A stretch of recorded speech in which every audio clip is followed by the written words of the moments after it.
And we are back one more time for episode 255 of The Horror Guys. Yay! I'm Kevin. I'm Brian. We're going to talk about some horror movies this week. 4 movies in a short, as always. Now, we're going to be a little bit limited on what we give away this week, though, because all 4 of our primary movies are new ones. Oops. And we're not going to spoil the heck out of them. But if you want to check out the website, you can read the full spoilery synopsis there. Yeah, those are at horrorguys.com or horrorbulletin.com. Here we'll give you a little taste and we'll tell you what we thought of them. And we have mixed opinions today. Yeah, we do. There's some good and some bad, and yeah. You know who's not in any of these films? Boris Karloff. He's not in any of them. I noticed that. But yet, I bet you could read all about him, couldn't you? You could. The Horror Guy's Guide to the Horror Films of Boris Karloff was released this past week. Awesome. 250-some pages of scary movies starring Boris Karloff. Every single one of his horror movies, plus a few other influential films that he did. And he did a lot. Interestingly enough, you think of Frankenstein and the Mummy as how he got his start. He considered, and many people considered, it was a non-horror that actually got him his big break. It was a crime The thriller. Criminal Code. The Criminal Code, which was kind of interesting seeing that. And we counted him up. He was in 75 films before Frankenstein. Yeah. They were mostly all forgotten. And, tiny roles or just forgettable movies. But The Criminal Code was a good one. It was. Yeah. And, of course, then there's Frankenstein, the Mummy, and all many those other mad things. scientists. Yep. Yeah, stop on over at horrorguys.com/ I believe it's horrorguys.com/Karloff. But if you just go to horrorguys.com and click on books, it's right there on the list. You betcha. With links to Amazon or Barnes & Noble or Kobo, Scribd, Tolino, or many other places. Smashwords, or you can buy it directly from us at brianshell.com/Karloff. Run right out and get yourself a copy. Get 2. They make Christmas great Christmas is coming. gifts. Yeah, get one. This is for the one everybody. I promised would be out before Halloween. Okay. Oops. Well, it's in time for Christmas. It came out on Boris's birthday last week. It did. It did. Yeah. Totally coincidental. Well, anyway, we're here this week to talk about some new movies. Mm-hmm. And what are they? One of them, should I just start out? Was Suitable Flesh. Or you want to hear what? Yeah, well, you want me to list them all? Yeah, what are they? We didn't say what we're going to talk about. Oh, I thought we did. Okay. Suitable Flesh. That sounds creepy. Yeah. Another Haunted Mansion reboot. That sounds terrifying. Absolutely terrifying. Yeah, right. Yeah. A Haunting in Venice. And They Wait in the Dark. You left my part about slogging through where they wait in the dark. Yeah, we'll get to that later. Yeah. And then our bonus films that we're not really fully going to discuss here. We got Hostel 2 and a kind of revenge thriller. It's got some horror elements to it. But Red, White, and Blue. Red, White, ampersand, blue. Mm-hmm. And every time I Google this, I get ads and stuff for Red, White, and Royal Blue, which seems to be something completely different. Yes. So be careful what you're looking for. Red, White, ampersand, blue from 2010. A gritty tale of revenge, as it says in our newsletter. And it very much is. Yeah. But first, we've got Suitable Flesh, 2023, directed by Joe Lynch, written by H.P. Lovecraft and Dennis Paoli. I think the Lovecraft angle's just a little on the subtle side here. It's very subtle, yeah. Let's make a scary movie and put his name in the credits. Stars Heather Graham, Judah Lewis, Barbara Crampton, and Bruce Davison. Hour and 40 minutes. Trailer in the show notes. Hey, did you notice Willard got old? Yeah, I noticed that. Yeah. That was like 60 years ago. Yeah. Spoiler free. It starts out with a body in the morgue and a woman in a psychiatric cell who tells us in flashback what brought things to that point. And it quickly turns into a wild ride that brings us up to speed and continues onward to a crazy conclusion. It's very gory, moves well, and we liked it quite a bit. Yeah, it's a very... if you like those Lovecraft stories from the 80s, mostly starring Jeffrey Combs, and this is right up there with them. It's made to look like it. It's a similar style. To it. Yes. Mm-hmm. Yeah, it's a retro Lovecraftian story. Mm-hmm. Had that retro feel. Yeah. Well, don't spoil it to death for us, but how's it start? Well, Dr. Danielle Upton talks to the morgue attendant at the Miskatonic Medical School. That's how you know it's Lovecraft. That's how you know it's Lovecraft. Yes. Yeah, Miskatonic. Yeah. Well, there's a body there that's so crunched up and messed up that they're not even sure it's a person. It's really bad shape. Well, she's going to the psych ward next to talk to an old friend who's locked up in a cell, Dr. Elizabeth Derby. Derby says she wants to make sure they've destroyed the body, but they haven't even done an autopsy yet. Well, Derby tells her story. We see that Dr. Derby is a psychologist, and she's got some kind of annoying patients. We get a taste of what her day is like. And then there's a knock at the door. It's a student, a young guy who wants to talk about out-of-body experiences. He's Asa, and he says he was outside his body, but no one understands. He's really nervous. He's terrified. Talks about, he wants my body, my father. He's looking for me. Well, when Asa... It is Asa, isn't it? I think it's Asa. Asa. When he answers his cell phone, he goes into convulsions on the floor. Is he being possessed? Never saw anybody be possessed over the phone before. Yeah, but that's how it seems to be triggered, yeah. And he says, am I stricken? When he's much different in personality now. And we notice his hand is kind of bent into a claw. His one hand is kind of... Never did really figure out what that was about. Well, but it's a sign. Yeah, it was a sign. It's a way to tell. Uh-huh, yeah. Well, Derby goes home, and she's kind of obsessed about this new patient. She can't stop thinking about him. After dinner, they have sex, and she fantasizes about it being Asa. Okay, I'm sorry. Asa. But it's really her husband, maybe. Yeah. They kind of fade back and forth. Well, the next day, she goes to Asa's house, and she's not even sure why. She's just kind of drawn there. She lets herself into his house, finds Asa's father, Ephraim, who also seems to be in the middle of a strange seizure. Well, he knows who she is. He's read her book. And his hand is also bent into a claw. He's kind of weird and creepy. She doesn't like him at all. He cuts her with a knife, screaming at her to get out of the house, and we see her blood soak into his weird book. Well, at work the next day, Derby hypnotizes a patient for treatment. Asa comes to the door. That was kind of funny. And she just kind of walks out and leaves the patient in a hypnotic trance.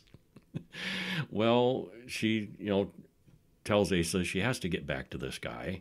And so she goes back in, releases the hypnotized patient. She goes back out, and Asa's gone when she goes back out. So Asa calls Derby that night and says he needs help. So she goes over to his house, finds Ephraim is dying. And Asa says that's the best outcome. He wants him to die. Just let him die. And he does die. Well, Asa says, how long does it take the brain to live after the body dies? It stole my father's knife and now it wants mine. We got to cut his brain out. Asa sounds a little irrational. But then the old man sits up, despite being dead, grabs Asa, chants some words.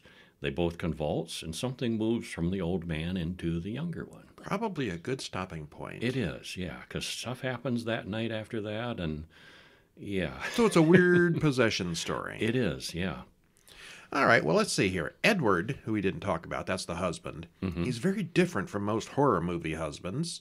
He's extremely patient, smart, and kind of goes along with the weirdness for a very long time. Yeah, he does. When his wife starts body swapping, he's kind of into it. Mm-hmm. Yeah. Not only that, but he actually survives the film, which was kind of unexpected. Didn't look like he was going to a couple of times. Mm-hmm. There's one point where Darby is backing into someone on the road. She runs over him in the car, and then he's leaning up against the wall, and she backs into him in the car. But the shot is from the back seat facing forwards.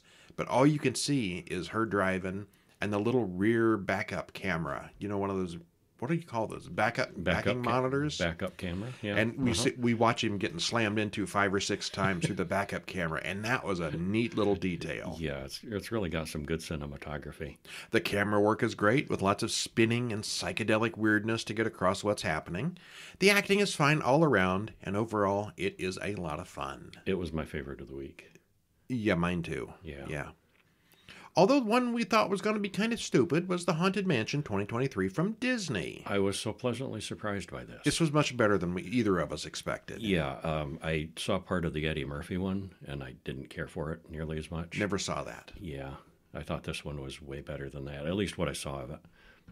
Directed by Justin Simeon, written by Katie Dippold, stars Rosario Dawson, Lakeith Stanfield, Owen Wilson, and has Danny DeVito in it, so it can't be too bad. That's right. 2 hours and 3 minutes, trailer in the show notes. Spoiler free, what happens? Well, as the title implies, there's a haunted mansion. No. Yep, and many ghosts. But it's a little more complicated than that. A band of misfits get trapped together and have to solve a bit of a supernatural mystery to get out of it. The characters are likable, and the story is fun, and the effects are good. And as we said, it was better than we both expected. It's long. It is 2 hours, but it didn't ever seem tedious, I didn't think. You say you saw the Eddie Murphy one. How's the story? Is it the same basic story? Not enough of it to know. Yeah, I just... Okay. You know, I watched enough to think, this is kind of dumb, and I'm glad I didn't see it. Well, so I don't know. It's New Orleans, which we are told is a very creepy place. We open on Ben Mathias, who tries to pick up a girl in a bar by talking about NASA's telescope lenses. Well, that's how you do it. Sure. Her name is Alyssa, and she says she gives ghost tours. Well, okay, something happened, and time has passed, and now Ben is also a ghost tour guide, which is odd because he always insists that there are no ghosts. He's obviously not very good at this job. No. But then credits not. roll. Yeah. Let's go on a ghost tour. You know there are no such thing as ghosts, right? It's all fake and made up. Uh-huh. Can I have a refund? He's kind of angry at the tourists. Yeah. Well, Gabby and her son Travis arrive at their new home after dark. It's a creepy old mansion, and Travis starts seeing ghostly things almost immediately. Gabby tries to convince him it isn't real for about 30 seconds, and then they both see things and run to the car. They nope right out of there like, there's no such thing as ghosts. That's not real. And she looks in the corner and, okay, we're leaving. There's a ghost. Yeah. Waste no time. But there's a problem with trying to leave. There is. Yeah. In the morning, Father Kent comes to visit Ben. Kent knows about a haunted house, but he needs a paranormal expert such as Ben, who has invented a camera that can see ghosts. We then get a flashback to Ben showing Alyssa his quantum lens that was supposed to change their lives, but instead got him fired from NASA. Apparently NASA does not believe in ghosts. No, I guess not. Ben takes the job and drives to Gabby and Travis's house. While Gabby and Travis are sleeping in a tent in the living room. It's just safer, she explains. There's fewer ghosts there. Ben doesn't see anything and thinks Gabby is playing a trick on him. Ben laughs and goes home, but soon learns that a ghost has followed him. A ghost that likes to watch Deadliest Catch on TV. Yeah, it's a fisherman ghost. Yeah. Not long after, Ben's apartment literally becomes part of the ocean. Yeah, this is the thing and that's why Gabby and they went back. Yeah, because the ghost followed them home. Yeah, followed them away. When you go there and then try to leave, a ghost will follow you and pester you until you go back to the mansion. So that's how these misfits get there, and they realize they're stuck together until they figure this out. Well, Ben comes back to the haunted mansion, and Gabby says, "Yep, right on time." Yep. She explains that the ghost followed them when they ran the first time too, and that's why Father Kent came back. Yep, he's there as well because he can't leave because of his failed exorcism, and the ghost followed him home.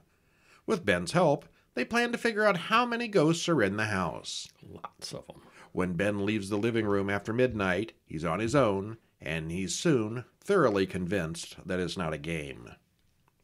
They go to see Bruce, a professor, who says that the house just appeared one day long ago. It was never actually built. He wants to come see the house, but he's got a heart condition, so they don't want him to come. But he really wants to come. Mm-hmm. There's also Harriet, a medium, who does come to the house and quickly regrets her choice. Like the others, she's trapped there. Yeah, okay, and then there's lots and lots of ghosts and hijinks and stuff that we're not going to get into. Yep, and a mystery they have to solve, and yeah. Okay, well, to begin with, I am not familiar with either the Disney attraction or the earlier film. I did not see the movie. I've not been to Disneyland World or whatever. So I was expecting a total comedy film. And it does have a lot of humor, but it's also likely to be kind of scary for kids, so maybe not too young kids should be watching this one.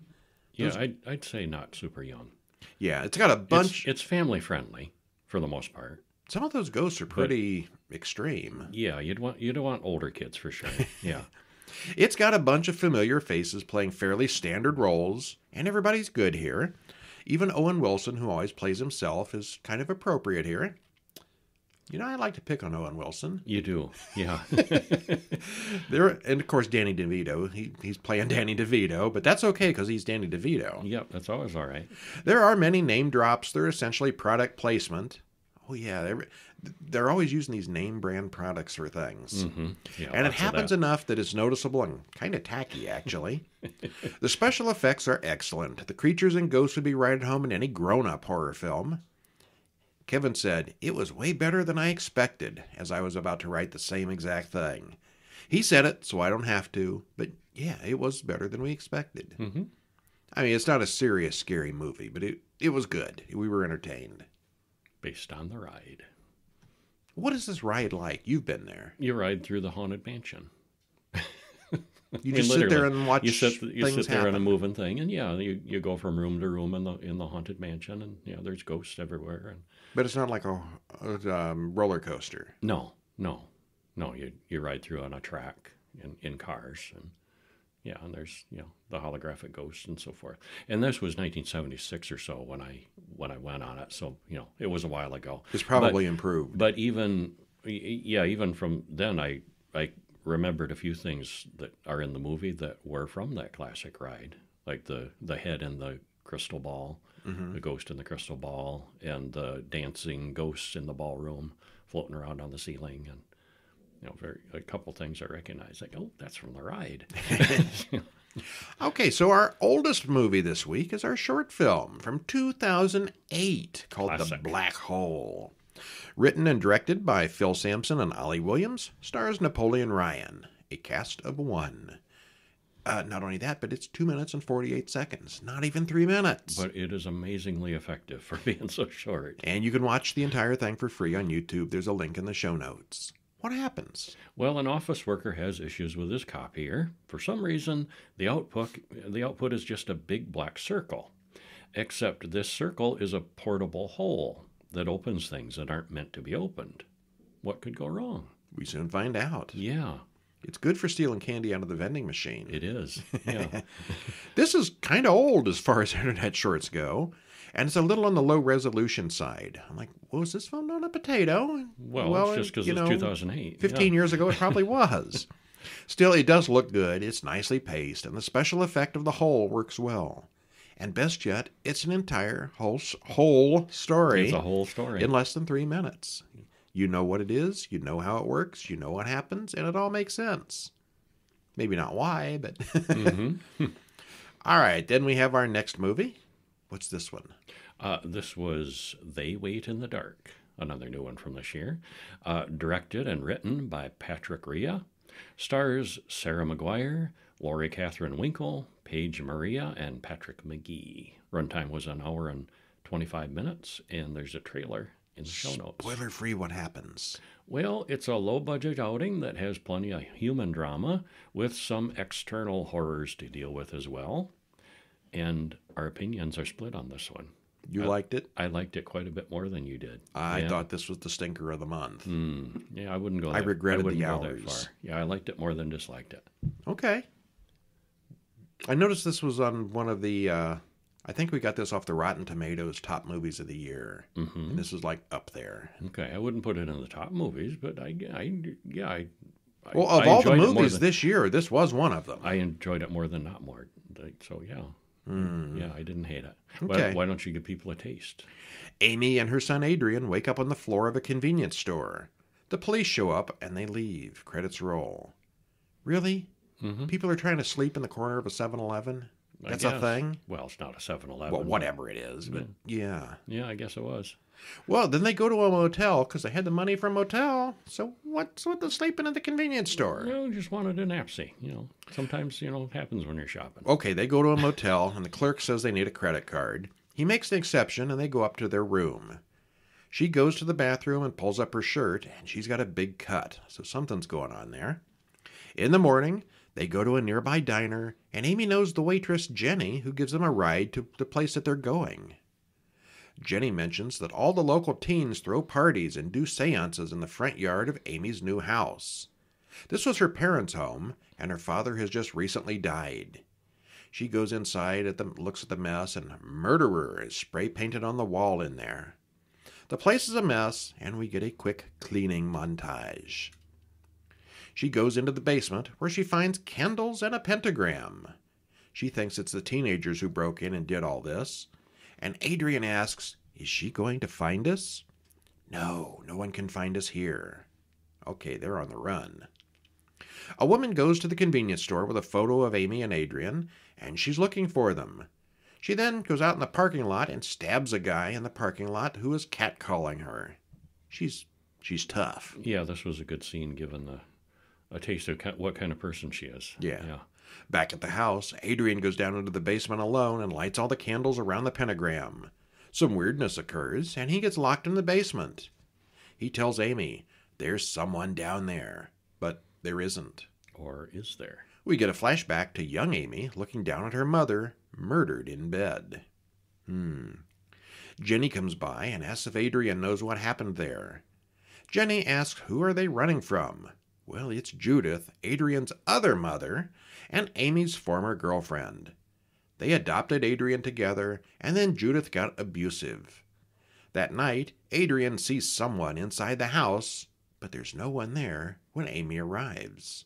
We should stop there. Maybe they wait outside, huh? Yeah, maybe. All right, so hijinks. Mm-hmm. Well, it's got a very small budget, and it's clearly obvious. I mean, it's just, normal people walking around a house for the most part. The cinematography is good. Acting, I was not impressed with the acting from anybody. Oh, I was. Thought it was fine. Yeah, well, the characters are not likable. No, there's that. Yeah. None of the characters are particularly nice people. The story is paper thin and transparent. The whole thing, from the beginning, there's some doubt about who the abusive one really is, and the only mystery was the cultists, monsters, and weirdness, and it all seemed possible right up to the end that maybe it was just Amy imagining it. On the plus side, it was all explained in the end. No, I did not like this one at all. Okay, and here I thought it was pretty good. Not great, but pretty good. I think the main star, Amy, had no personality whatsoever. I did not like her from the get-go. Okay, yeah, that's how the character was supposed to be. Well, yeah, but okay, whatever. Okay. Whatever. I mean, I don't know if the actor has any range, if she does, but I thought she was fine in this role. I've never seen it. I don't remember seeing her in anything else. No, I don't remember seeing any of these people before. No. Okay, well, now the one that's got people we have seen in it is 2023's A Haunting in Venice. A big budget movie. Directed by Kenneth Branagh, written by Michael Green and Agatha Christie, stars Kenneth Branagh, Kyle Allen, Camille Coton, Jamie Dornan, and Tina Fey. Hour and 43 minutes, trailer in the show notes. Spoiler free. This Hercule Poirot mystery is presented like a ghost story, and it's very well done. I mean, if you've seen Murder on the Nile, and what was the other one? Orient Express. Orient Express. They're basically, those old-timey old Agatha Christie mysteries.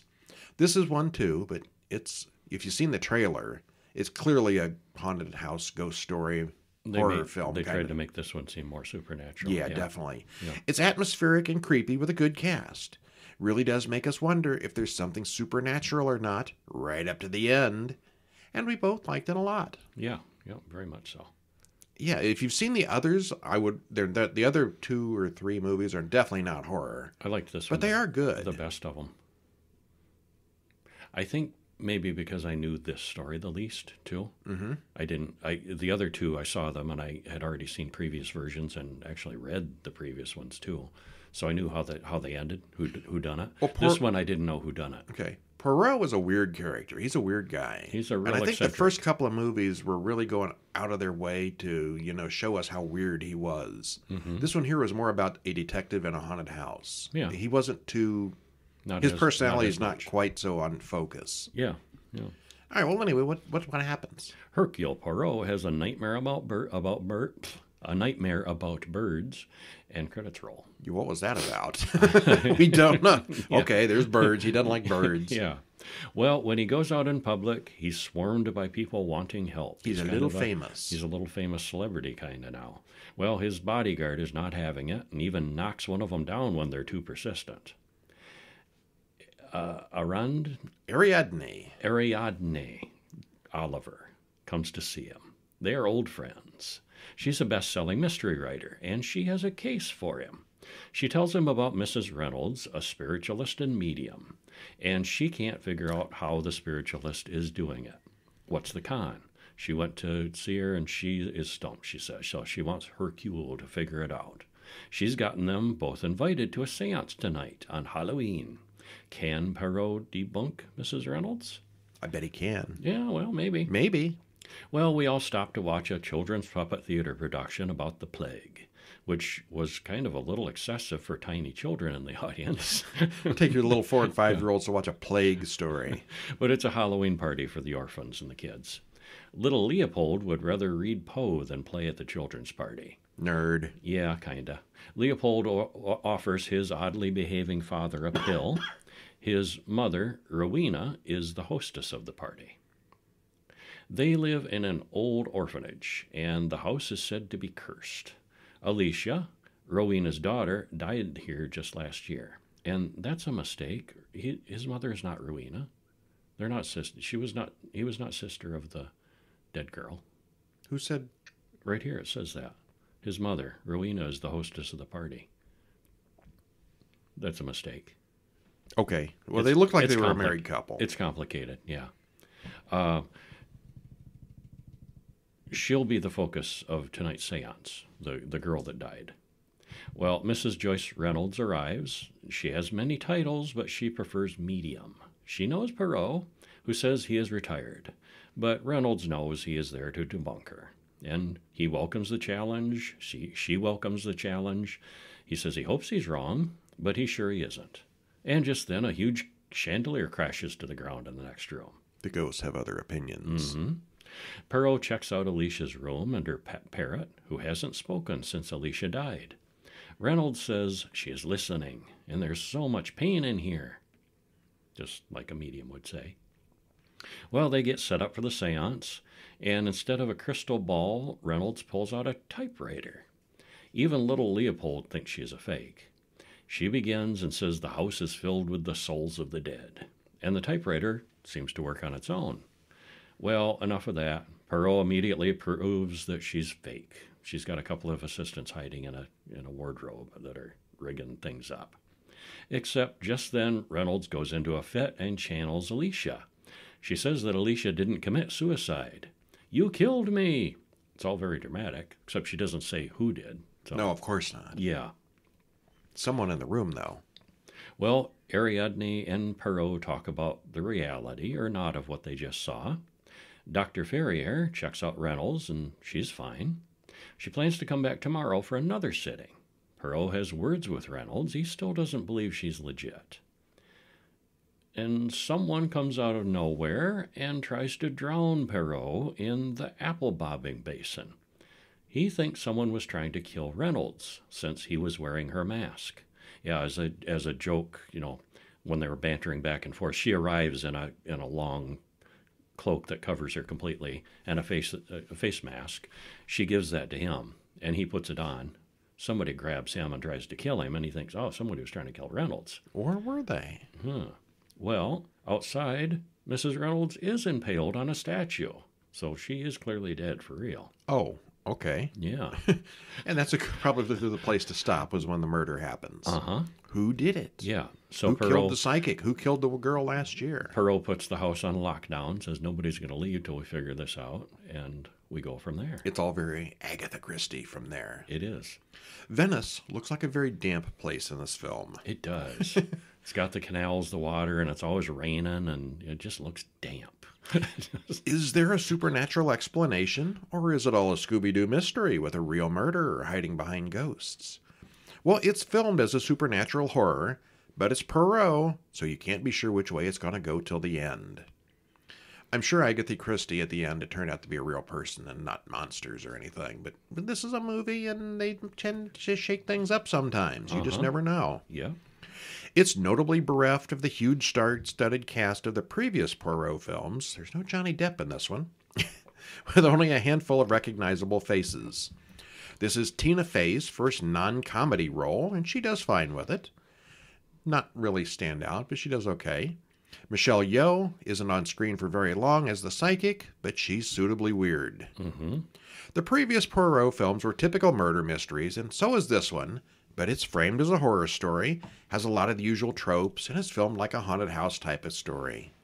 We're led to believe that there are ghosts all throughout the house. It's got a big budget, it looks great, and the cast is all very good. Yeah, I like that. Yeah.